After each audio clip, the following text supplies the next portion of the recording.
morning. My name's Amanda, and I'm the Community Outreach Coordinator here at the Missouri Poison Center.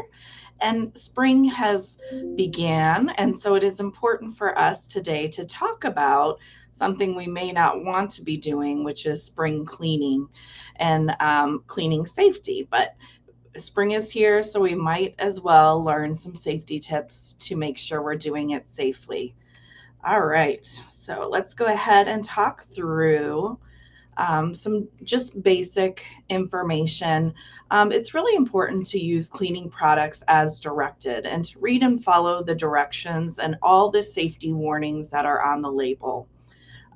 There's a lot of information on those labels, talks about ventilation, whether it's needs to have, hand protection or skin protection, what to do if you come in contact with the product. And we really need to make sure that we keep things in the original packaging that has those instructions for safe use. And take a quick look at the label each time you use a product just to refresh yourself with any warnings or directions. You want to look for information like how much of the product to use, whether you need to ventilate it, what to do in case of an exposure, and any protective gear like masks, gloves, or goggles or eye protection. And then also use the appropriate amount of product for the job. Some people like to add more, dilute, not dilute it as much to think that it will clean more effectively if we use more product. And that can be dangerous to both ourselves and the environment around us. Another important thing is that we should not mix cleaning products, and that's especially true when it comes to things like vinegar, bleach, or ammonia. And we can actually produce a toxic gas when we mix certain products. And just because it isn't a straight bleach or a straight ammonia product doesn't mean it doesn't have it in it. So many bathroom cleaners have those ingredients as one of the ingredients, and you may not recognize the wording and the chemical name, but it is a form of bleach or a form of ammonia, and that can produce a really toxic gas that can cause eye, skin, and breathing issues. And often we're cleaning in something like an enclosed bathroom, and creating that toxic gas can really overcome you pretty quickly. And so it is important that we ventilate the area well. And this no mixing rule also applies to many different things, but in general, I would say window cleaners, bathroom cleaners, glass cleaners, and certain furniture polishes have the potential to have those ingredients in there.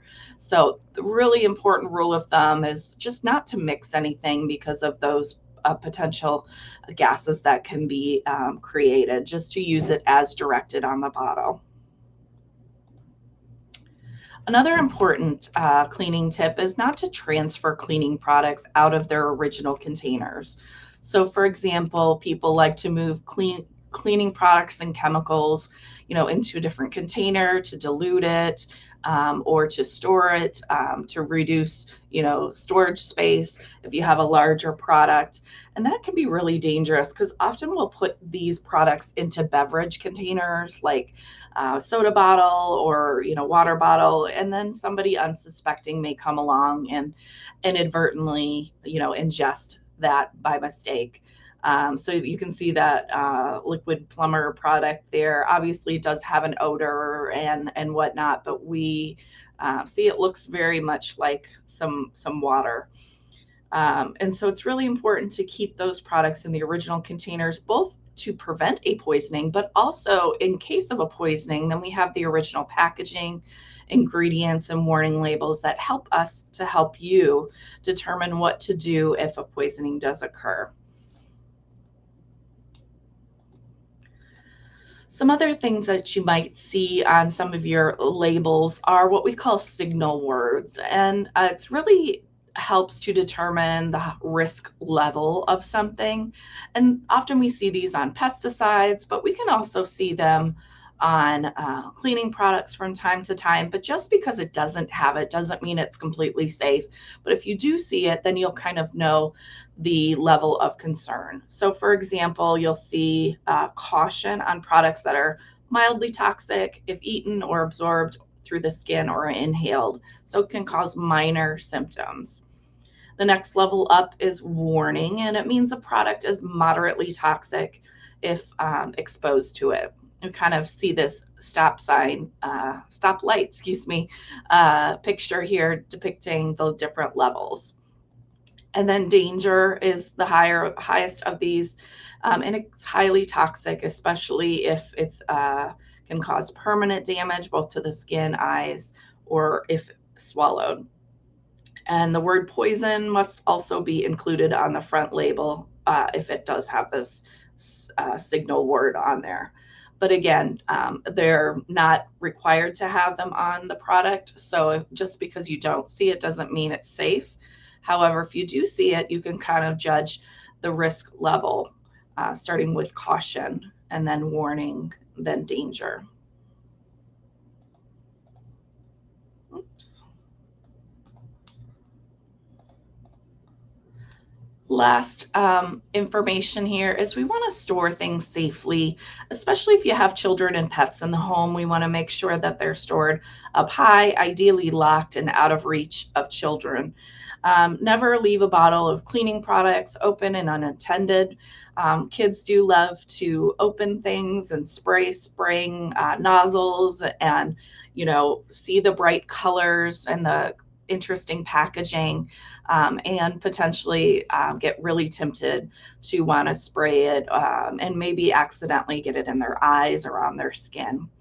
You can see the products there are very appealing, where there's a toddler who's not able to read and they're just kind of wandering by. It's really fun to pull that little trigger on the spray bottle and to get doused in it. And then also make sure that the spray nozzle is in the off position. At the tip of the nozzle, there's you can turn it different ways. And so make sure it's in the off position as well as stored safely, locked up away from children. And of course, if anything does happen, you do have an exposure for yourself, your child, or someone else, please call the Missouri Poison Center at 1-800-222-1222. Specially trained nurses and pharmacists are available 24 hours a day, 7 days a week to assist you, to answer your questions, and provide you with first aid information. And really importantly, peace of mind. It is scary if something happens, especially with our children. And so we want to make sure that we can reassure you and provide you with accurate medical advice. Again, save that phone number ahead of an exposure. It's 1-800-222-1222. Have a great day.